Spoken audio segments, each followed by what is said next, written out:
మక్తల్ యువనేత గవినంలో గోపాల్ రెడ్డి గారితో ముఖాముఖి స్వాగతం. గోపాల్ రెడ్డి గారు, ఒక టార్గెట్ ప్రతి రాజకీయ నాయకుడు రాజకీయాల్లోకి ప్రవేశించిన తర్వాత ఇది నా లక్ష్యం అని నిర్దేశించుకొని రాజకీయాల్లో పాత్ర పంచుకుంటారు. ఓవరాల్గా మీ లక్ష్యం ఏంటి? పార్టీ ఒకవేళ అవకాశం కల్పిస్తే మక్తల్ నియోజకవర్గం ఒక అభివృద్ధి పథంలో తీసుకెళ్లడానికి నా శక్తి వంచన లేకుండా ప్రయత్నం చేస్తాను. ముఖ్యంగా మక్తల్ నియోజకవర్గంలో ఒక డిగ్రీ కళాశాల, ఒక కోట ఆవరణ, మక్తల్ నియోజకవర్గ హెడ్ క్వార్టర్లో బస్ స్టాండ్ అంటే సదుపాయాలు లేకుండా, అంటే అంతర్గత కర్ణాటక రాష్ట్రం బార్డర్లో ఉంటుంది కాబట్టి మక్తల్ హెడ్ క్వార్టర్లో ఒక బస్సు డిపో వచ్చే విధంగా, ఏదైతే మక్తల్ ప్రభుత్వ ఆసుపత్రి ఉందో 30 పడకల ఆసుపత్రి ఉందో అది అప్గ్రేడ్ అయ్యే విధంగా గౌరవ మంత్రివర్యులు లక్ష్మారెడ్డి గారికి ఇదివరకే విన్నవించడం జరిగింది. అట్లా ముఖ్యంగా సాగునీటి రంగంలో ఇక్కడ సంగమండ రిజర్వ్ ఏదైతే మా గ్రామం ముంపు గ్రామం ఉందో దీంతో పాటు నేరుడుగం, ఉజ్జల్లి, గార్లపల్లి, సంగమండ ఇవన్నీ కలిపి సంగమండ బ్యాలెన్సింగ్ రిజర్వ్. వీటిలో కూడా ఇంకా కావాల్సిన కొన్ని పనులు, మౌలిక సదుపాయాలు కొన్ని కావాల్సిన మొన్ననే హరీష్ రావు గారి దృష్టికి తీసుకెళ్లడం జరిగింది. వాటిని కూడా తొందరగా పూర్తి అయ్యేటట్టు చేసి మిగతా ఈ మక్తల్ నియోజకవర్గంలో సాగునీటి పరంగా ఇక్కడ పూర్తి స్థాయిలో రైతులకు అనుకూలమైతే ఇక్కడ నుంచి వలసలను, మక్తల్ నియోజకవర్గం వలసలు ఎక్కువ వలసలను ఆపే క్రమం ఖచ్చితంగా చేస్తా. వలసలు పోకుండా ఉంటే ఇక్కడే జీవనాధారం నీటి పరంగా ఉంటే ఎవరి బతుకులు వాళ్ళు బంగారు తెలంగాణలో బాగుపడితే, మొన్ననే గౌరవ ముఖ్యమంత్రి గారు కూడా రైతు బంధుతో ప్రజలకు చాలా మేలు చేశారు. ఆ రకంగా ఆ మక్తల్ నియోజకవర్గంలో వెనుకబాటుతనాన్ని రూపుమాపడానికి, వలసల్ని రూపుమాపడానికి నా శక్తి వంచన లేకుండా ఒకవేళ పార్టీ నాకు అవకాశం కల్పిస్తే మాత్రం కంపల్సరీగా ఇవన్నీ మేజర్గా సాగునీటి రంగంలో ఉన్న సమస్యలన్నిటినీ తీరుస్తాను. పార్టీ అవకాశం కల్పిస్తే అని 2 సార్లు ఆ పదం వాడినరు.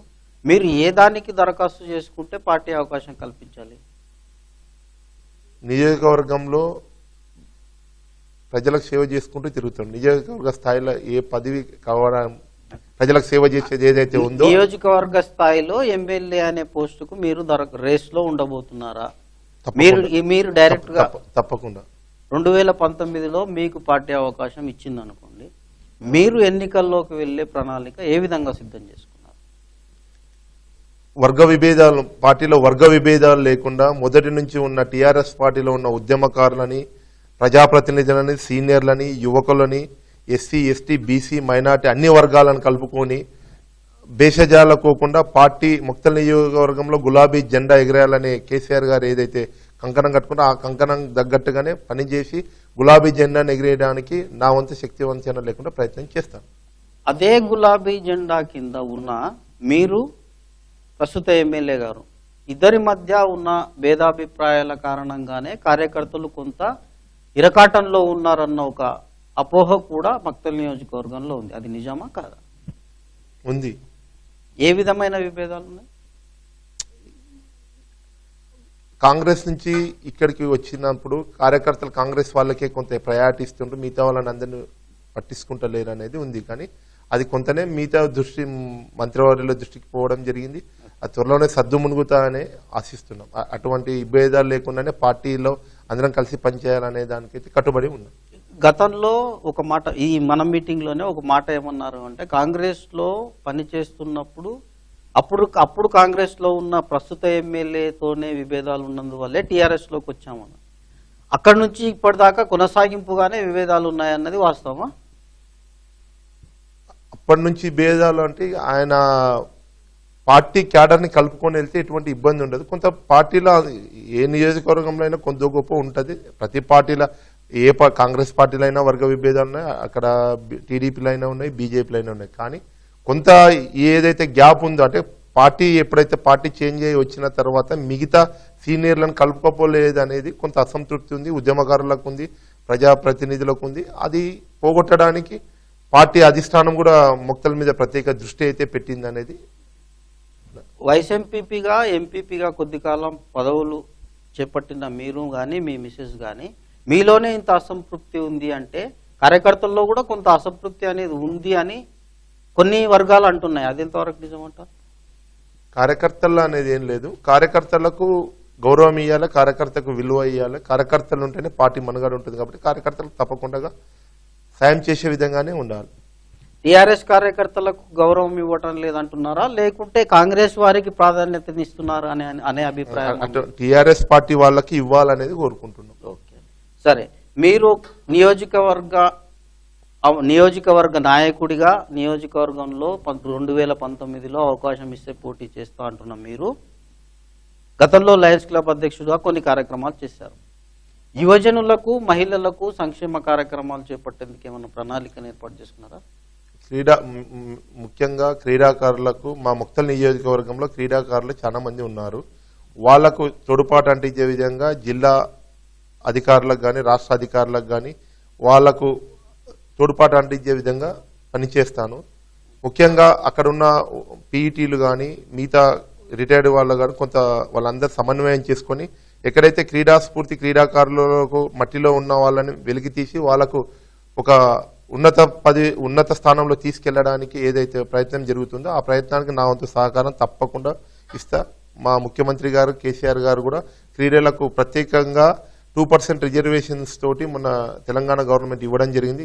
ఈ సందర్భంగా కేసీఆర్ గారు కూడా ప్రత్యేకంగా ధన్యవాదాలు. ఎందుకంటే ఒక యువకులు స్పోర్టివ్గా ముందుకోవాలంటే రిజర్వేషన్ తోటి ఉంటే ముందుకు పోతారనే ఒక ఉద్దేశంతో వారు పెట్టిన కార్యక్రమం చాలా మంచిది. వాళ్ళకి ఈ రకంగా కూడా కేసీఆర్ గారికి కృతజ్ఞతలు తెలుపుతున్నారు. క్రీడా సంఘానికి, ముఖ్యంగా అథ్లెటిక్స్ సంఘానికి ప్రాతినిధ్యం వహిస్తున్న మీరు మక్తల్ నియోజకవర్గంలో క్రీడాకారులు వారికి అందుతున్న సదుపాయాల గురించి ఏమైనా విచారణ చేశారు? విచారణ చేశాము. కొంత వాళ్ళకు సదుపాయాలు కల్పించవలసిన అవసరం ఉంది. అక్కడ ఇంకా కొంత స్టేడియం ముక్తల్లో స్టేడియం, ఆత్మకూరులో స్టేడియం, ముక్తలు కొంత అయింది, ఇంకా సౌకర్యాలు ఇంకా లేవు. ఆ రకంగా సౌకర్యాలు కల్పించే దిశగానే రాష్ట్ర ప్రభుత్వంలో ఉన్న పెద్దలని కలిసి ఆ రకంగా వచ్చేదానికైతే నా వంతుగా ఖచ్చితంగా ప్రయత్నం చేస్తాను. ఇప్పుడు నీటి వసతులకు సంబంధించిన అంశం వస్తే ప్రధానంగా కృష్ణా నది మహబూబ్నగర్ జిల్లాలో మీ నియోజకవర్గంలోని కృష్ణా విలేజ్ నుంచి మనకు ఎంటర్ అవుతుంది. దానిపైన చేపట్టిన సంగమండ ప్రాజెక్టు ఉంది. ఆ ప్రాజెక్టు ఎంతవరకు పూర్తయింది? ఎంతవరకు మా నియోజకవర్గ ప్రజలకు నీరు అందుతుంది? కాంగ్రెస్ పార్టీ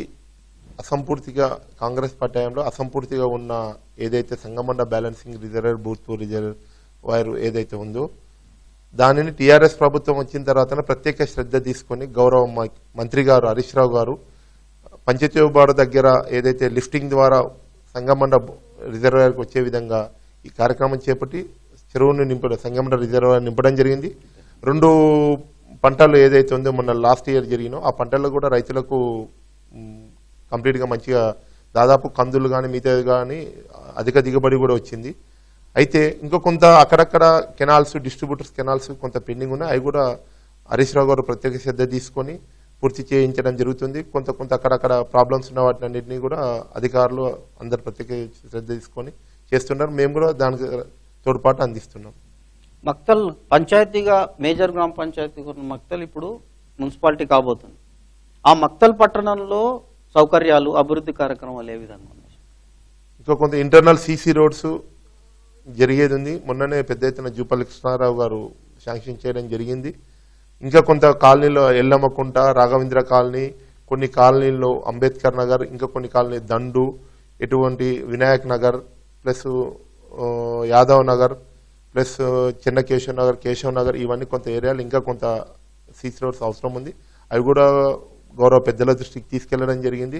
ఇంకా కొంత ఎక్కడైతే పెండింగ్ ఉన్న సీసీ రోడ్స్, డ్రైనేజ్ ఆ రకంగా ఇంకా అభివృద్ధి చెందాల్సి ఉంది. కొంత ప్రపోజల్స్ కూడా పోవడం జరిగింది. త్వరలోనే వస్తాయని ఆశిస్తున్నాం. Party with in the TRS party నాయకుల్లో, అంటే మీకు కానీ ఎమ్మెల్యే కానీ ఇతర నాయకులకు కానీ ఉన్న విభేదాలను వీడి అందరూ కలిసి ఒక ప్రణాళిక రూపొందించుకొని మక్తల అభివృద్ధికి కార్యక్రమాలు చేపట్టే అవకాశం ఏమైనా ఉందా? పార్టీ పెద్దలు నిర్ణయిస్తారు. పార్టీ పెద్దలు ఏ రకంగా నిర్ణయిస్తే ఆ రకంగా, నియోజకవర్గంలో ఏ రకంగా పార్టీ పెద్దలు నిర్ణయిస్తే ఆ రకంగా జరుగుతుంది. పెద్దలు అంటే ఎంపీ గారి ఉద్దేశమా? మీరు ఎంపీ గారి ఇన్వాల్వ్ కావాలన్నా లేకుంటే? అటువంటిది ఏం లేదండి. పార్టీ పెద్దలు అంటే అందరు ఉన్నారు, మంత్రులు ఉన్నారు, ఎంపీ గారు ఉన్నారు, వాళ్ళందరూ సమన్వయం చేస్తారు కదా. అక్కడ ప్రజల్లో అధికార పార్టీ ఈ విధంగా చేస్తే, ఈ నాయకులంతా సమిష్టిగా పనిచేస్తే, అందరూ కలిసి వస్తే మన పట్టణం అభివృద్ధి అవుతుందన్న ఒక ఆశాభావం అయితే ఉంటుంది. ఆ విధంగా మీరేమైనా ప్రయత్నం చేస్తారా? మీరు ముందుండి పెద్ద మనస్సుతో అందరి విభేదాలను పక్కన పెట్టి అందరితో కలిసిపోయే అవకాశం లేదంటారా? చేస్తానండి, ప్రయత్నం చేస్తాను, ప్రయత్నం. ముందుండి ప్రయత్నం చేస్తాను.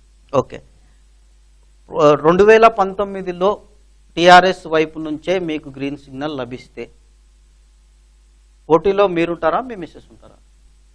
పార్టీ ఎవరికి అవకాశం ఇస్తే నేనుంటే, నాకు అవకాశం ఇస్తే నేనుంటా, నా భార్యకి అవకాశం ఇస్తే భార్య ఉంటుంది. ఒకవేళ లేడీ అనుకోని, ఒకవేళ ఆమెకున్న దాన్ని బట్టి లేడీ అనే అవకాశం ఇస్తే ఆమె ఇస్తుంది, లేదు నాకు అవకాశం ఇస్తే నేను ఉంటాను. ఇదే మక్తల్ నియోజకవర్గంలో ఇంకా ఎవరెవరు గట్టిగా పోటీ ఇచ్చే అవకాశం ఉన్న వాళ్ళు ఉన్నారు అని మీ అభిప్రాయం? ఇప్పుడు ఉన్నారు కదండి, ఇప్పుడు ప్రతి ఒక్కరికి ఇది ఉంటుంది, సీనియర్లు ఉన్న వాళ్ళకు ఉంటుంది. ఇప్పుడు ప్రజెంట్ ఎమ్మెల్యే గారు కూడా రామ్మోహన్ రెడ్డి గారు కూడా ఉన్నారు, ఆయన ప్రయత్నం ఆయన చేస్తున్నారు. ఆయన వాళ్ళకి వారి మిస్సెస్ కూడా ప్రయత్నాల్లో ఉన్నట్టు వాళ్ళ కార్యకర్తలు అనుకుంటున్నారు. వాళ్ళిద్దరు అంతర్గత విషయం అండి. ఓకే, వేరే ఇంకెవరన్నా ఇతర పార్టీ నుంచి మీ టిఆర్ఎస్ పార్టీలోకి వచ్చి టికెట్ అడిగే అవకాశం? ఇంకా అటువంటి అవకాశం అయితే ఇప్పుడు లేదండి. ఓకే, ఇప్పుడున్న గ్యాప్ నైతే మీకు అవకాశం ఇస్తే మీరు ఫుల్ఫిల్ చేస్తామని అని మీరు అంటున్నారు. తప్పకుండా. ఓకే, ఈ ప్రణాళికల్లో భాగంగా ఆరోగ్య విషయము, హెల్త్ విషయము, నీటి విషయం, ముఖ్యంగా క్రీడలు, యువజనులు, మహిళలను ఒక విధంగా ఆకట్టుకునే ప్రణాళిక మీలో ఉంది. మరి హెల్త్ పరంగా ఆసుపత్రులు, ఇతర సౌకర్యాలు అన్ని బాగానే ఉన్నాయని మీ అభిప్రాయం? ఇంకేమైనా అభివృద్ధి కార్యక్రమాలు తీసుకెళ్లే అవకాశం ఉంది? ఒక నియోజకవర్గం బాగుపడాలంటే మేజర్గా సాగునీటి రంగం, విద్యాపరంగా, మూడవది రవాణా విషయంలో, అంటే కొన్ని ఇంకా కొంత రవాణాకు సంబంధించిన ఇంటర్నల్గా కొన్ని విలేజ్కి వెళ్ళి రావాల్సిన రవాణా సౌకర్యం, రోడ్స్ ఇంకా కంప్లీట్ కాలేదు. అవి కూడా ఇవన్నీ జరిగితే అభివృద్ధి జరిగినట్టు. ముఖ్యంగా డిగ్రీ కళాశాల విద్యార్థులకు డిగ్రీ కాలేజ్, సాగునీటి, ఇది హెల్త్ పరంగా ఒక మంచి ప్రభుత్వ ఆసుపత్రి, 100 పడకల ఆసుపత్రి మొక్కలు నియోజక హెడ్ క్వార్టర్ కాబట్టి గౌరవ మంత్రి గారు కూడా హామీ ఇవ్వడం జరిగింది, త్వరలోనే వస్తుందని ఆశిస్తున్నాం. ఎందుకంటే మన మంత్రి గారు లక్ష్మారెడ్డి గారు ఈ జిల్లాకు సంబంధించిన ఆయన ఉన్నారు కాబట్టి గతంలోనే ఆయన ఒకసారి సందర్శించి హాస్పిటల్ని కూడా చూడడం జరిగింది. త్వరలోనే రావచ్చు అనేది మా. ఓకే, మార్కెట్ కమిటీ చైర్మన్ కూడా ప్రస్తుతం టిఆర్ఎస్ వ్యక్తే ఉన్నారు. మార్కెట్ కమిటీ చైర్మన్, ఇతర పోస్టుల్లో ఉన్న మిత్రులు, వారి సహకారం మీకు ఏ విధంగా ఉంది? మార్కెట్ కమిటీ చైర్మన్ మిత్రుడు చైర్మనే, నాకు సహకారం అంటే ఏం లేదు, ఎవరి ద్వారాలు వాళ్ళవి. సరే, ఓవరాల్గా 2019 ఎన్నికల్లో టిఆర్ఎస్ పార్టీ అవకాశం ఇస్తే పోటీలో మీరు ఉండబోతున్నారు తప్పకుండా. ఓవరాల్గా. ఓకే గోపాల్ రెడ్డి గారు, టీజీ న్యూస్ తరఫున మీ ఆశ నెరవేరుతుందని మేము భావిస్తున్నాం. Best of luck. Thank you మీకు కూడా టీజీ న్యూస్కి.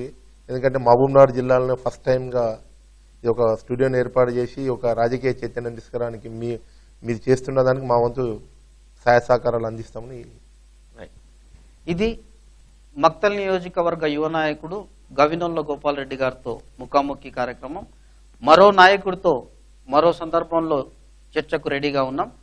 చూస్తూనే ఉండండి టీజీ న్యూస్, ప్రజల కోసం, ప్రజల వెంట.